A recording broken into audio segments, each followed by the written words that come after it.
예수께서 거기를 떠나사 고향으로 가시니 제자들도 따르니라. 안식일이 되어 회당에서 가르치시니 많은 사람이 듣고 놀라 이르되 이 사람이 어디서 이런 것을 얻었느냐? 이 사람이 받은 지혜와 그 손으로 이루어지는 이런 권능이 어찌 됨이냐? 이 사람이 마리아의 아들 목수가 아니냐? 야고보와 요셉과 유다와 시몬의 형제가 아니냐? 그 누이들이 우리와 함께 여기 있지 아니하냐 하고 예수를 배척한지라. 예수께서 그들에게 이르시되 선지자가 자기 고향과 자기 친척과 자기 집 외에서는 존경을 받지 못함이 없느니라 하시며 거기서는 아무 권능도 행할 수 없어 다만 소수의 병자에게 안수하여 고치실 뿐이었고 그들이 믿지 않음을 이상히 여기셨더라. 아멘. 지난주 2024년 마지막 주에 우리는 예수님을 향한 믿음이 우리에게 큰 이적과 놀라운 일들을 경험하게 해준다라는 것을 함께 나누었습니다. 그래서 오늘은 그 반대되는 이야기를 한번 해볼까, 함께 나눌까 합니다. 예수님께서 3년 동안 이제 공생의 기간을 보내셨는데 그 3년 동안에 참 많은 곳을 가셨죠. 많은 도시와 마을들과 여러 곳을 다니셨는데 심지어는 바닷가 강야를 갔을 때에도 그곳을 가실 때마다 정말 수없는 사람들을 육적으로나 영적으로나 아픈 사람들을 예수님께서 많이 치유하셨습니다. 심지어는 죽은 자들도 일으키시는 놀라운 역사들을 예수님께서 많이 이루셨죠. 오늘 본문의 사건이 있기 전에 우리가 지난주에 함께 나눴던 것처럼 바로 회당장이었던 야이로의 죽은 딸을 살리셨고 그리고 12년 동안이나 혈류병을 앓고 있었던 여자가 예수님의 옷을 만지는 것으로 그 병이 낫는 그런 놀라운 기적들을 예수님께서 일으키셨죠. 그래서 예수님께서 가시는 곳곳마다 도시를 가시던 어떤 마을을 가시던 사람들이 예수님께서 오신다 하면 수없이 많은 사람들이 예수님을 만나려고 모여들었죠. 예수님을 만나고 모여들어서 예수님께서 어떤 놀라운 이적을 행해 주실지 또 자신들의 병을 어떻게 고쳐주실지 기대하면서 사람들이 많이 몰려왔습니다. 그리고 또 예수님께서 우리에게 얼마나 놀라운 말씀을 해주실까 또 많이 사람들이 기대하고 있었던 것이 당시 많은 사람들이었는데 딱 한 마을만이 딱 한 마을, 도시라고 부르기도 좀 그런 딱 한 마을만이 예수님께서 오셨을 때에 예수님을 반기지도 않았고 예수님께서 그 마을에 있는 동안에 이정을 행하시지도 않으셨습니다. 오직 몇몇의 사람들만 병을 고치셨다라고 하시는데요.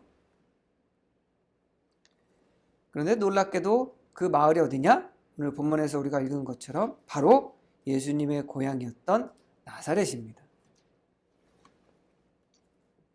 오늘 본문에 보면은 예수님께서 자신의 고향에 제자들과 함께 가십니다. 그리고 안식일 날에 회당에 가셔서 이제 말씀을 전하시죠. 자, 말씀을 전했더니 사람들이 놀랍니다. 근데 놀란 그 이유가 뭐냐면 예수님의 말씀이 막 그런 하나님의 놀라운 권능과 하나님의 능력과 또 하나님에 대한 그런 지식이 넘쳐나서 그래서 놀란 것이 아니라 물론 그랬겠죠. 예수님께서 어떤 고장을 가시던 뭐 나사렛에 가서 특히 뭐 자신의 그런 지혜라든가 능력을 숨기거나 그러시지 않았을 거예요. 그죠? 똑같은 말씀을 하셨을 테고 똑같이 놀라운 말씀, 그 능력 있는 말씀을 선포하셨을 겁니다. 그런데 이 나사렛 사람들은 무엇 때문에 놀랐냐? 지금 우리 앞에서 저렇게 우리를 가르치려고 하는 사람이 야 저거 예수 아니냐 예수? 이러면서 놀란 거예요. 야 우리가 알고 있는 예수 그 동생들도 우리가 잘 알지 않냐? 심지어는 그 여동생들은 지금 우리랑 여기 앉아있지 않냐? 부모들도 우리가 잘 알고 야 저 예수 아빠랑 똑같이 목수 아니냐 목수 30년 동안 우리가 왔던 목수 아니야? 목수 예수 아니야? 그런데 저 말과 그리고 또 우리가 듣기로는 여러 가지 이적들과 기적들을 행했다고 그러는데 그건 다 어디서 온 거냐 이거? 그 예수님의 말씀 때문에 놀란 것이 아니라 그 부분에 놀라고 있다는 거죠. 우리가 알고 있는 예수인데? 그리고는 서로 묻기 시작합니다. 야, 저 예수 우리가 요만해가지고 아기 때 바닥에 그냥 기어다니고 아자아장 걸어 다닐 때부터 봤던 예수 아니냐 저?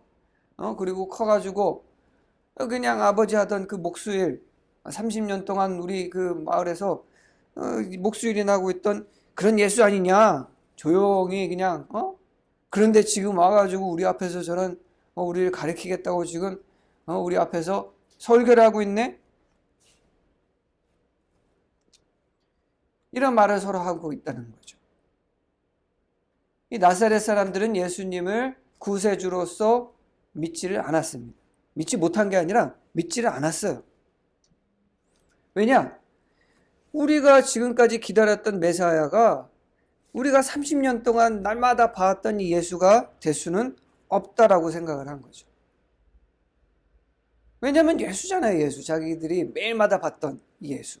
30년 동안이나 매일 봐왔던, 특별히 막 회당에서 가르쳐 본 적도 없고, 막 특출나게 무슨 대단한 이적과 기적을 우리 동네에서 행한 적도 없는데, 어느 날 갑자기 마을을 떠나더니 사람들을 거닐고 와가지고 지금 앞에서 우리를 가르치면서 사람들은 메사야라고 메시아라고 떠받치고 있는데, 우리가 알기는 그냥 예수 아니냐 저거 라고 얘기하는 겁니다.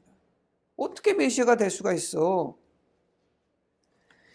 나사렛 사람들이 예수님을 메시아로 믿을 수 없었던 것이 아니라 예수님을 메시아로 믿기 싫었던 겁니다. 왜냐?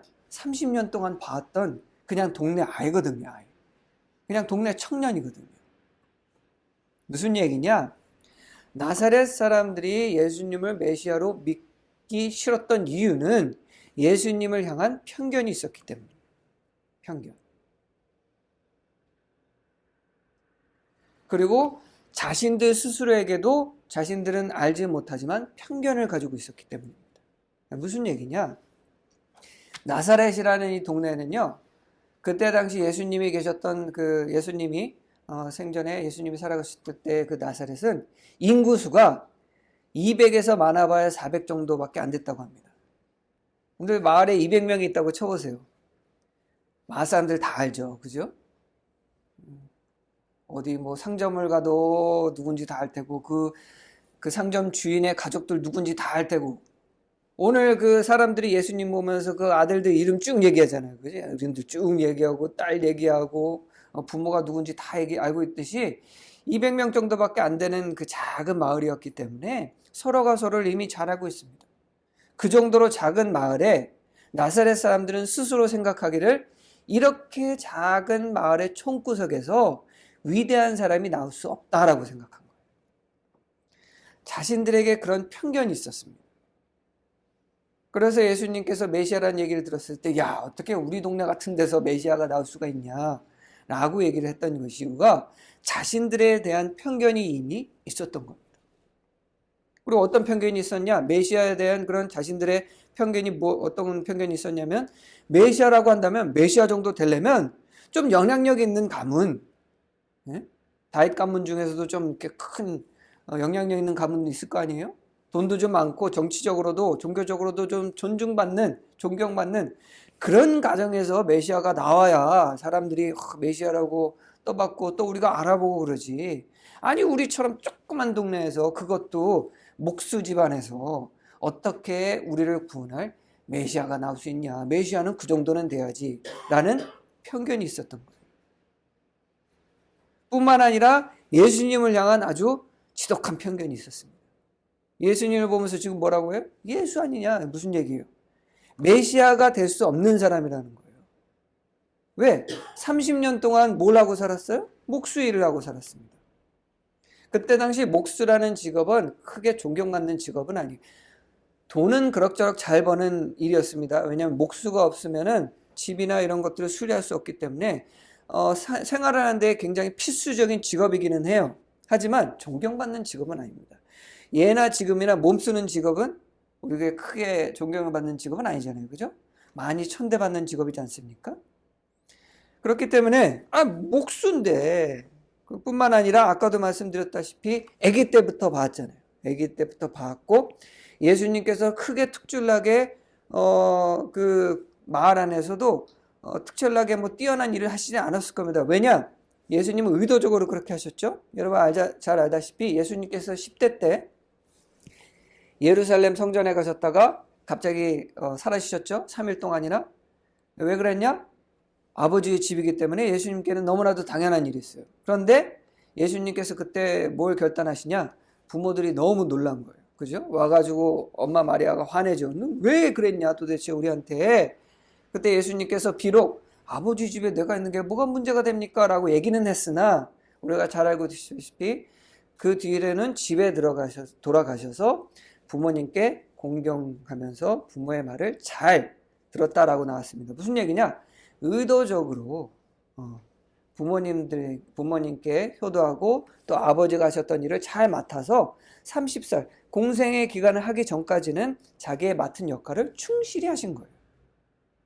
예수님의 입장에서는 충실히 하셨는데 사람들 입장에서는 그거밖에 못하는 사람으로 편견을 가지고 있었던 거예요. 목수의 아들, 그러니까 할 줄 아는 게 목소리밖에 더 있어? 뭘 우리 회당에서 우리를 가르치고 뭐 누구를 병을 가르치고 그런 사람이 된다는 게 말이나 돼? 라고 예수님을 향한 그런 편견을 가지고 있었던 겁니다.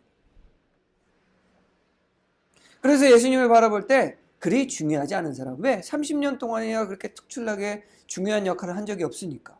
회당 앞에서 뭐 말씀을 가르쳐 본 적도 없고, 그걸 누가 시켜주지도 않았겠죠. 목수 아들을 들어가지고 무슨 회당에서 그 말씀을 가르치게 허락이나 해줬겠습니까?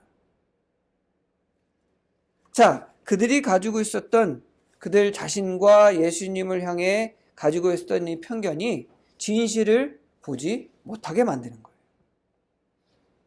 이 편견은 사실에서 기반한 편견이 아닙니다. 이 세상에 존재하는 모든 편견은 항상 사실에 기반하지 않아요. 자신들이 겪었던 일방적인 경험과 생각으로 편견은 이루어집니다. 어느 누구도 나사렛처럼 작은 동네에서 메시아가 탄생할 수 없다라고 얘기한 적 없습니다. 하나님도 그런 얘기한 적 없어요. 근데 사실 역사적으로 봤을 때 하나님께서 항상 위대한 인물은 어디서 세우셨죠? 아주 작은 곳에서. 그리고 항상 위대한 인물은 장남이 아닌 둘째 또는 막내를 들어서 큰 위대한 인물로 하나님께서는 삼으셨습니다. 나사렛 사람들이 제대로 사실에 기반해서 메시아에 대해서 알았다고 한다면 메시아가 태어날 곳은 자기네 동네예요. 딱 정확히 자기네 동네입니다. 이스라엘에서 가장 작은 동네. 하나님 항상 그렇게 역사하셨거든요. 그런데 자기들이 가지고 있던 편견은 작은 동네에서는 메시아는 태어날 수 없다. 이게 사실에 기반한 편견인가요? 아니라는 거죠. 순전히 자신들의 생각인 거죠. 하나님께서는 단 한 번도 메시아가 영향력 있고 재산이 많은 그런 가문에서 태어나야 한다라고 말씀하신 적이 없습니다. 하나님의 입장에서는 어디서 태어나셔야 돼요? 가장 약한. 왜? 하나님께서 이루고자 하시는 구원 역사는 가장 낮은 곳에서부터 시작되기 때문에 가장 작은 동네에서 가장 보잘것없는 가문에서 가정에서 태어나만 해요. 그렇기 때문에 당시 나사렛 사람들이 가지고 있던 편견은 진리하고는 전혀 근처에도 가지 못한다는 겁니다. 그리고 예수님께서 오늘 본문에 나사렛 사람들이 자신을 믿지 못하는 것을 이상히 여기셨다라고 얘기하셨습니다. 왜냐? 예수님 입장에서는 나사렛 사람들에게 단 한 번도 자기가 본인이 다른 사람들보다 좀 모자라게 행동한 적이 단 한 번도 없어요. 뭐 그런 사람들이 있잖아요. 좀 이렇게 어떤 위대한 일을 하기에는 좀 부족해 보이는 분들 있을 수도 있습니다. 그죠? 말하는 것을 잘 못한다거나 또 행동에 좀 어눌한 점이 있다거나 그런 행동을 예수님께서 평소 보이셨다고 한다면 이상할 것이 없는데 예수님께서는 단 한 번도 그런 모습을 보인 적이 없어요. 본인이 맡은 바를 충실히 해냈고 그리고 10대 때 그런 있었던 일은 주변의 그런 친척들과 이웃들도 들었을 겁니다. 아직 10대인데 예루살렘에 있는 그런 종교지도자와 같이 대등하게 질문을 주고받았던 그 예수님의 모습 그들 분명히 알고 있을 거예요. 왜? 너무 큰 사건이었기 때문에 3일 동안 없었으니까. 그 작은 동네에 그 소문 다 났을 거 아니에요. 예수님 입장에서는 왜 내가 자신들을 구원할, 물론 예수님께서는 본인을 스스로 그렇게 막 메시아다 이렇게 광고한 적은 없지만 자신이 하나님의 말씀을 전하고 병든 자를 고치는 놀라운 기적을 행하는 사람이라는 것을 왜 믿지 못할까 의아하신 거예요. 왜? 증거도 많잖아요. 12제자들도 지금 같이 와 있고 옆 동네에서 이미 수많은 사람들을 병을 고치고 오셨습니다. 그러니까 증거들도 너무 많고 증언할 사람들도 이미 너무 많기 때문에 못 믿을 이유가 지금 아무것도 없어요. 그런데 단 한 가지 때문에 지금 예수님을 못 믿고 있는 거예요. 뭐냐? 이 편견이라는 것 때문에. 그저 자신들이 가지고 있는 그 편견 때문에 지금 눈앞에 계신 예수님을 보고도 예수님이 구세주라는 것을 믿지 않고 있는 겁니다. 믿고 싶지 않은 거죠. 왜? 편견 때문에. 이 편견이 이렇게 무섭습니다, 여러분. 편견은 우리의 눈을 가려버려요. 편견은 우리로 하여금 진실을 듣지 못하게 만듭니다. 사실 나사렛 사람들은요 굉장히 자랑스러워해요. 왜? 지금 자신들의 그 작은 동네에서 누가 태어나신 거예요? 예수님 메시아가 태어났잖아요. 우리나라 그 작은 시골에서 서울대라도 가봐요. 어떻게 해요? 동네에다 막 현수막강 붙여놓고 막 누구 집 누구 딸내미가 서울대 무슨 과에 몇 학년으로 그 합격해서 입학했습니다 붙이지 않습니까? 그리고 그 아들이 변호사라도 돼봐요. 뭐 의사라도 돼봐요. 그럼 현수막 또 붙죠. 몇 년도에 서울대 입학한 누구가 이번에 뭐 의사가 됐습니다. 변호사가 됐습니까? 막 현수막 붙이잖아요. 그죠? 저 그 막 지방 이렇게 이런 동네 갈 때마다 많이 보거든요.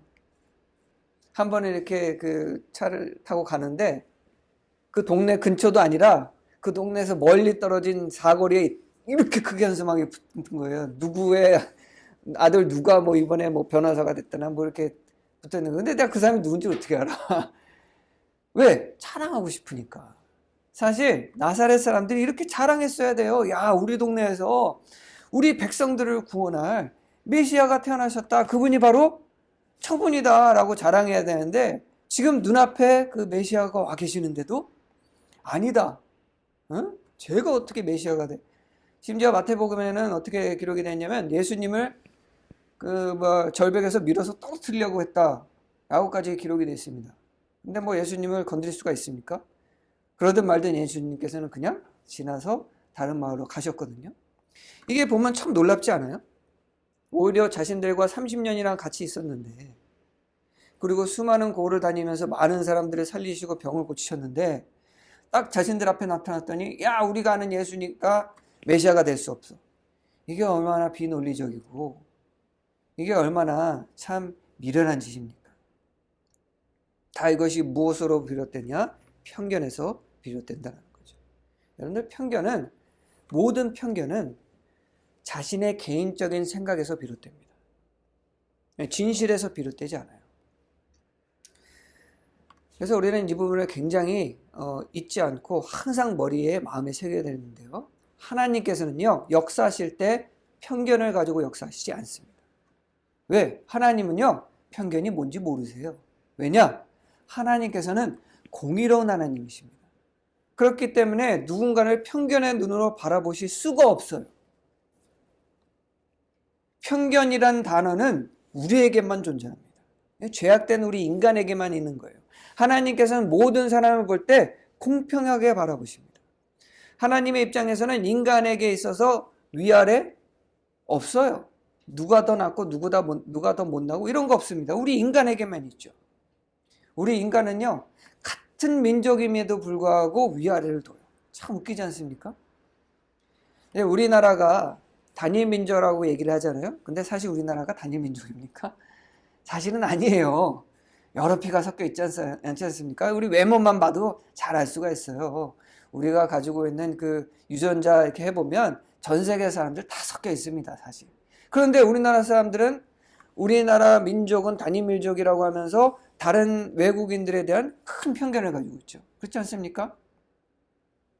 요새 우리의 편견의 그 대상이 되고 피해를 많이 받는 그 민족이 어느 나라인지 아세요? 동남아 사람들. 그리고 요새는 중국 사람들, 우리나라 사람들 굉장히 싫어하죠. 네. 그리고 우리 민족이 단 한 번도 좋아한 적이 없었던 민족, 바로 옆 동네에 사는 우리 일본 사람들. 우리가 그들의 개개인을 봤을 때에 우리의 편견이 성립이 되지 않을 때가 굉장히 많습니다.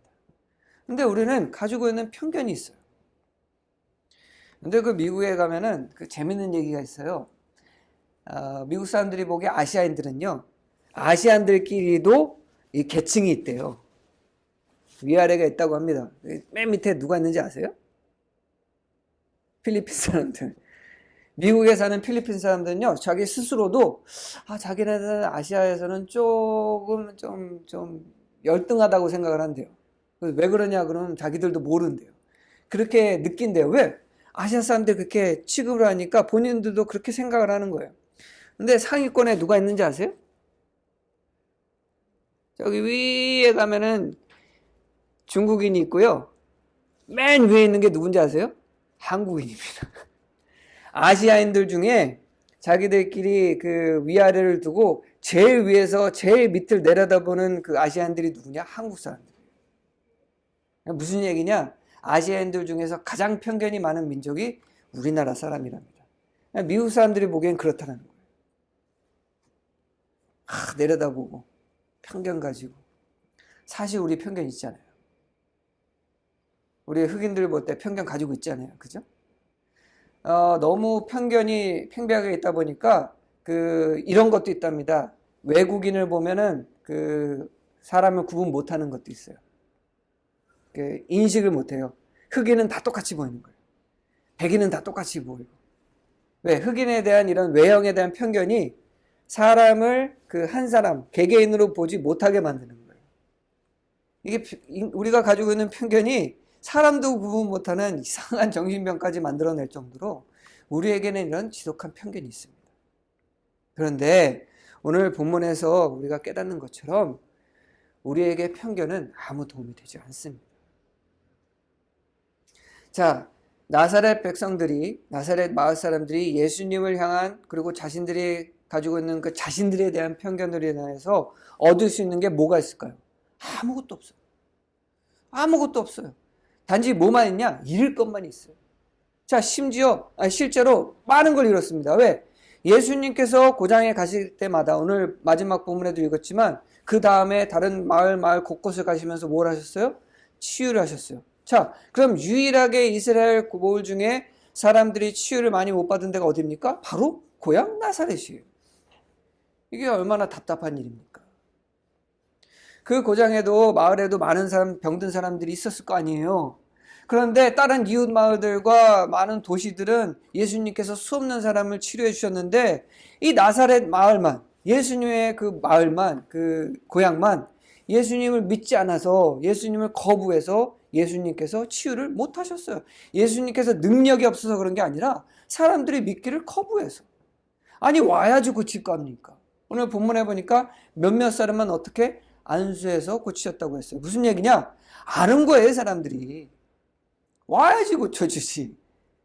오지를 않는데 예수님께서 찾아가면서 너 어디 아프냐? 내가 고쳐줄게. 이럴 필요는 없잖아요. 자, 우리가 편견을 가질 때 우리는 잃을 것밖에 없습니다. 편견을 가지면 하나님께서 우리를 통해서 역사를 하실 수가 없어요. 오늘 본문에 나 있는 것처럼 우리가 누군가에 대한 편견을 가지고 있을 때 우리가 어떻게 복음을 전하겠어요? 그렇지 않습니까? 우리나라에 이 땅에 복음이 들어온 이유가 뭐예요? 본래 많은 기독교인들이 있었지만 저 아시아에 저는 미개한 아시아인들은 복음을 이해 못할 거다 해서 많은 선교들이 오지 않았습니다. 그럼에도 불구하고 이 땅에 미국을 비롯해서 영국을 비롯해서 뜻을 가지고 있던 선교사들이 그런 편견들을 다 내려놓고 아시아는 뭐 미개하다, 뭐 문명이 없다, 뭐 더럽다, 뭐 성경이나 이런 것들 저도 못 읽을 거다, 이런 편견들이 너무나도 많았지만 그거를 다 내려놓고 와서 복음을 전했기 때문에 우리가 지금 복음을 받아들이고 그 전 세계에 있는 많은 국가 중에서 가장 그리스도인들이 많은 나라로 성장하지 않았습니까? 그 편견을 버렸기 때문에. 편견은 우리가 복음을 전하는데도 방해가 돼요.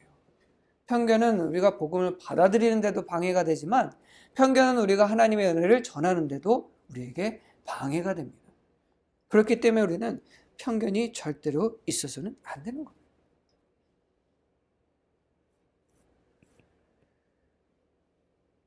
만약에 우리가 그리스도인들도 마찬가지입니다. 나사렛 동네 사람들이, 나사렛 사람들이 메시아를 못 믿는 사람들이요? 아닙니다. 하나님을 믿는 사람이고 메시아를 기다려왔던 사람들이에요. 그런데 예수님을 향한 자신들의 향한 편견 때문에 진짜 메시아를 못 알아봤듯이 그리스도인들도 그 마음에 누군가를 향한 편견이 있다고 한다면 하나님의 은혜를, 하나님의 축복을 우리가 우리 발로 차버릴 수도 있다는 얘기. 반드시 이런 일은 있습니다. 있어 왔고요. 지금 우리가 그럴지도 모릅니다. 누군가를 향한 편견, 내 친구를 향한 편견, 내 가족을 향한 편견. 근데 그 편견이 그 사람을 객관적으로 바라보고 만들어진 것이 아니라 내가 일방적으로 생각하는 그 사람을 향한 생각이기 때문에 하나님의 은혜가 그 사람에게 역사하지 못할 수도 있고 나에게도 역사하지 못할 수 있다는 거예요. 그래서 이 시간 여러분들에게 간절히 부탁드립니다. 진정한 그리스도인은요, 마음의 편견을 가지지 않습니다. 가져서는 안 됩니다. 교회 안에서는 절대로 편견이 있으면 안 돼요. 교회에서도 편견이 너무 많아요. 교회 문턱이 높다라는 얘기 많이 들어보셨죠? 우리가 교회에 전도를 할 때도 사람을 고릅니다. 편견에 기반해서 누구는 복음을 받아도 되고 누구는 받으면 안 되고 우리가 결정하고 있어요. 예수님께서 단 한 번이라도 누구는 복음을 받을 자격이 있고 없다라고 얘기하신 적이 있습니까? 그런데 교회에서 많은 성도들이 좀 부족해 보이는 사람, 또 사회적으로 좀 무리를 일으킨 사람, 또는 과거에 어떤 죄를 졌던 사람, 복음 전하려고 안 합니다. 왜? 그런 사람이 우리 공동체에 와가지고 문제를 일으키면 어떡하지? 편견을 가지고 있는 거예요. 하지만 예수님께서는 오히려 그런 사람들에게 가셨습니다. 그렇잖아요? 예수님께서 공생의 기간 동안에 찾으러 다녔던 사람들은 다 누구예요? 사회적으로 비난받고 있었던 사람들, 사회적으로 죄인이라고 여겼던 사람들입니다. 그럼 그 사람들이 예수님의 복음을 받아들이고 바른 생활하지 못하고 사람들의 본이 못되고 죄를 지었던가요? 아닙니다. 오히려 예수님을 만나고 사람들이 180도 변해서 오히려 선하다고 얘기하는 사람들보다 더 놀라운 일들을 행하고 선을 베풀어서 초대교회가 사람들에게 칭송을 받지 않았습니까? 그런데 오늘날의 많은 그리스도인들이 편견을 가지고 사람들이 교회에 오는 것을 막고 교회에서 누군가가 죄가 드러났을 때 그들을 교회 공동체에서 왕따를 시키고 결국 상처받아서 교회를 떠나가야 하는 일들이 만약에 일어난다고 한다면 예수님께서 우리를 보면서 나사렛 자기의 고향 사람들에게 하셨던 것처럼 의아하게 여기시지 않으시겠습니까? 그게 다 어디서부터 비롯된 거예요? 바로 우리의 편견으로 비롯된다는 거죠. 그래서 여러분들 마음속에 어떤 편견이 있다고 한다면 다 내려놓으시기 바랍니다. 심지어 내 가족을 향한 편견도 내려놓으셔야 됩니다. 오직 그리스도인의 마음속에 있어야 할 것은 무엇이냐? 친절과 사랑과, 그럼 사랑은 당연히 다 아시겠죠. 배려와, 그리고 나누고자 하는 마음이 있어야지 어떤 편견을 가지고 그 모든 것들을 행하지 않고자 하는 마음은 없어야 한다는 겁니다. 그것이 바로 하나님의 자녀인 그리스도인들 우리가 가져야 할 마음이고요. 예수님을 따르는 그리스도인들이 행해야 할 마땅한 일입니다. 바라기는 우리 성도님들께서는 오늘 나사렛 사람들을 보면서 그 나사렛 사람들의 그 모습을 반면으로 삼아서 마음속에 있는 편견을 다 버리시고 하나님의 복음을 모든 사람에게 전하기에 부족함이 없는, 그리고 또 예수님을 통해서 우리에게 주신 놀라운 은혜와 역사를 체험할 수 있는 여러분들이 되시기를 주님의 이름으로 간절히 축원합니다. 기도하겠습니다.